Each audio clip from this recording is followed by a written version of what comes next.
Bonjour à tous, je m'appelle Charlotte Martin, je suis infectiologue au CHU Saint-Pierre.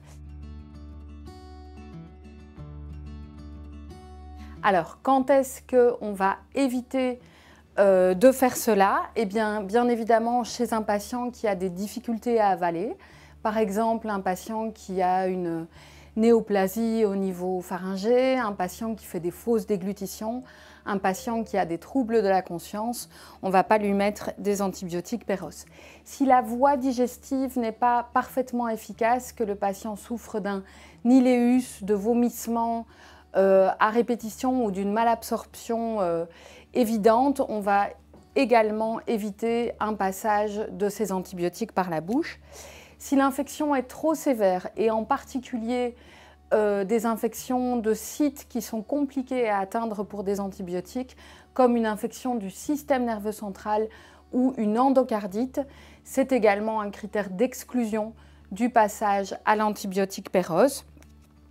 Si les molécules disponibles par la bouche ne sont pas adéquates pour l'indication, par exemple si vous êtes face à une bactérie multirésistante où il n'y a pas d'alternative Péros, ou si le site est trop compliqué, comme je viens de le dire, à atteindre par une molécule Péros, comme le système nerveux central, on évitera à ce moment-là le switch aux molécules par la bouche. La sonde nasogastrique n'est pas une contre-indication en soi au passage Péros. Un patient qui a une sonde nasogastrique pourrait bénéficier de l'arrêt de l'antibiotique intraveineux, puisqu'il existe des alternatives, soit en poudre, soit en comprimé qu'on peut broyer pour certains antibiotiques par la bouche.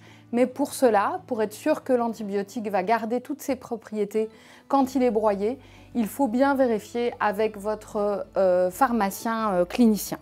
Et enfin, si le patient n'évolue pas bien, et ça on va reparler de ces critères-là tout de suite, à ce moment-là, il vaut mieux différer un petit peu le changement de voie d'administration de l'antibiotique.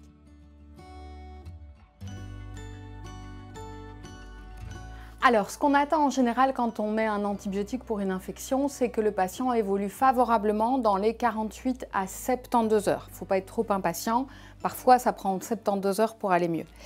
S'il n'évolue pas bien, il y a plusieurs questions à se poser. La première possibilité, c'est que le pari antibiotique n'a pas été adéquat et qu'on n'a pas mis le bon antibiotique pour l'infection du patient. Donc ça, évidemment, c'est la première chose à réévaluer. La deuxième chose, c'est si on a pu identifier une cause bactérienne, vérifier l'antibiogramme et s'assurer que l'antibiotique qu'on a mis soit actif sur cette bactérie. En général, l'antibiogramme sort après environ 48 heures et est à votre disposition pour vérifier cela. La troisième chose, c'est vérifier qu'on a mis la bonne dose, en particulier par rapport à l'antibiogramme, mais aussi en fonction du site infecté et peut-être aussi en fonction du type de patient. Est-ce qu'il est septique et qu'il fallait augmenter les doses? Est-ce qu'il a une insuffisance rénale et qu'il fallait les diminuer, par exemple?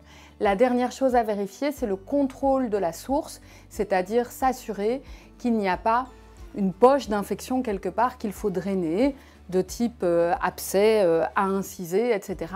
et qui va empêcher les antibiotiques d'être 100% efficaces. Si vous identifiez ce type de problème ou que vous avez d'autres questions par rapport à une évolution clinique qui n'est pas favorable, n'hésitez jamais à appeler l'infectiologue.